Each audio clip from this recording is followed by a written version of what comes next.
जबरजस्त फेरि फर्स्टमा बोइल गरेको नि त त्यही कारण दामी हुन्छ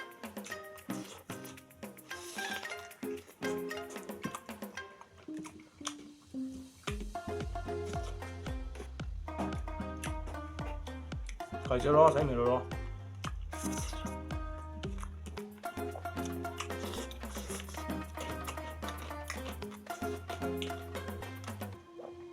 एउटा बोसो ट्राई लाइट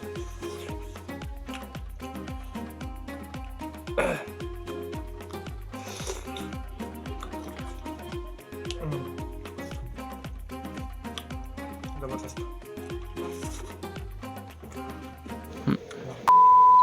हेलो गाइस खामडी आज चाहिँ बान्दरले केरा पाएको जस्तै म पनि एकदम खुसी भइरहेको छु हैन म पनि त्यही प्रकारको खुसी भइरहेको छु बिकज सब सुँगुर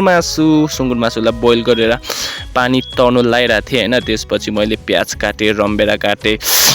अन्त सुँगुर मासुमा निम्बु नभए त के मजा भनेर निम्बु पनि चरक्कै पाटेँ प्योर अर्ग्यानिक डुकुलाई पनि भुट्नु थालेँ मैले हैन एकदमै केलाउन थालेँ त्यहाँदेखि युट्युबमा हेरेर सिकेको थिएँ जिरा तेजपत्ता लाएर तर त्यति राम्रो भएन है केही छैन खानु त हो भनेर अन्त यो बिरालो चाहिँ मसँग पहिल्यैदेखि बस्छ नि त मसँग एकदम झ्याम्मिसकेको छ तर हिजो चाहिँ मैले गल्ती गरी पठाएँ दिनभरि उसलाई रुममै थुनिराखेको छु हैन त्यसपछि मैले लसुन सबै अदुवाहरू पिसेँ त्यहाँदेखि मेरो रुमको डेकोरेट चाहिँ यस्तो छ है त गाइस हैन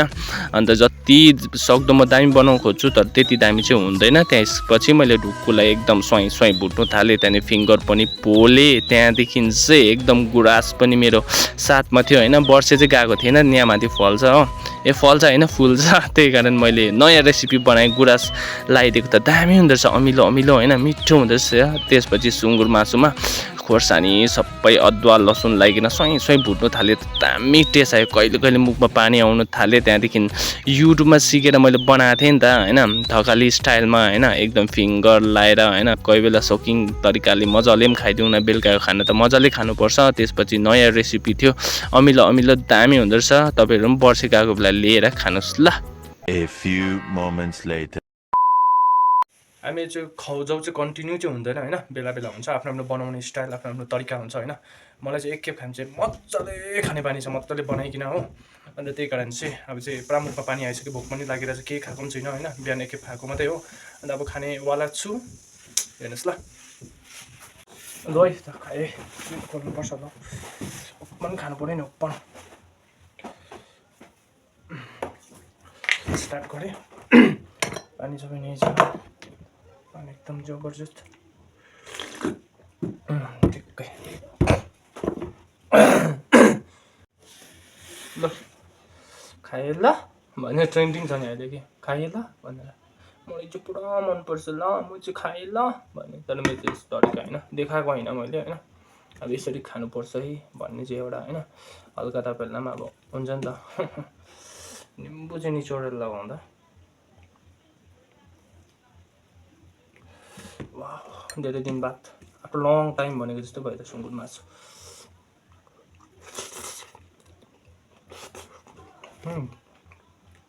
सक्टिस खाङलिङ काट्ने नभएर रुममा अब कहाँदेखि ल्याउनु होइन घर भएको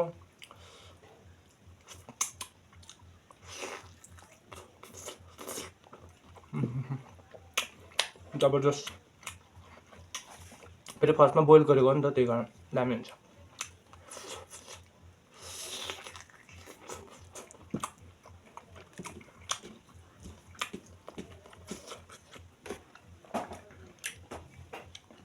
खै चाहिँ रस है मेरो र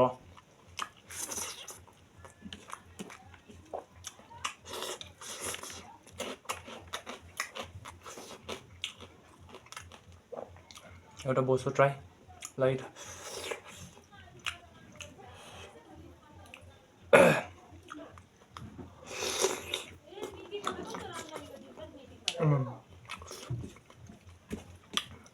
जबरजस्त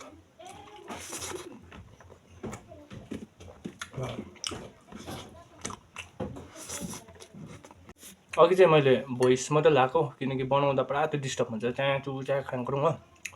खाँदा चाहिँ अब यस्तै हुन्छ होइन ग्रेभी चाहिँ स्याक्टिस हुन्छ मेहनत छ नि त मेहनत अनुसार खानु मजा होइन हात चाहिँ मजाले धुगै फेरि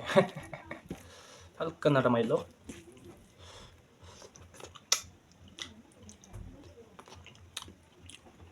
सकिङ मान्छे म चाहिँ के बनाइ खान्छु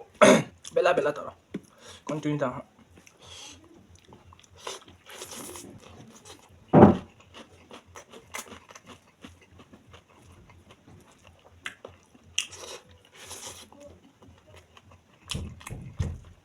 सुँगुरको मासु फेरि अहिले हतपत पाउँदैन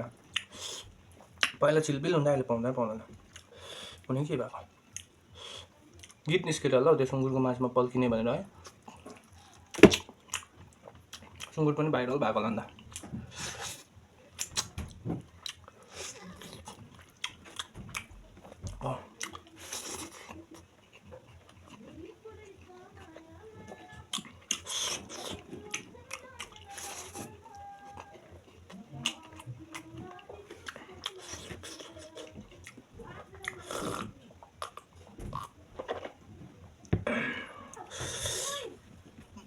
नसक्ला जस्तो भइरह्यो काङ्लिङ ओहो त्यस्तो भयो ओके लान्छु नि म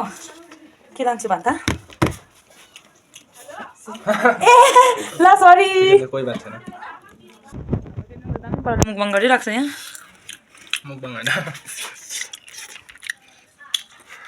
पक rice with sorry disturb you भइहाल्छ कोही बात गाइस म चाहिँ डिस्टर्ब गर्न आएको म पनि कति राम्री देख्छ उता त खाँदैन सुँगुर मासु हो सुन्नमा चाहिँ छेत्री परिहाल्यो आरी बनाउँछिले त्यही गरान्छ आरी र आरी बनाउँछिले सबकी आती नहीं मेरी जाती नहीं हेलो हेलो काङ्लिङ त रहेन खलास यो रह्यो अन्त यो अलिकति रह्यो खानु सकेन सुँगुर मासु बल्ल बल्ल पाएको होइन खाइदियो थ्याङ्क्स फर वाचिङ यसरी सपोर्ट दिँदै गर्नु माया दिँदै गर्नुहोस् होइन यति नै छ पुरा अगायो भाँडाकुँडा धोएर ब्रस गरिकन ल्यान्डिङ प्रोसेसमा लाग्नुपर्नेछ ल नेक्स्ट भिडियोमा भेटौँ बाई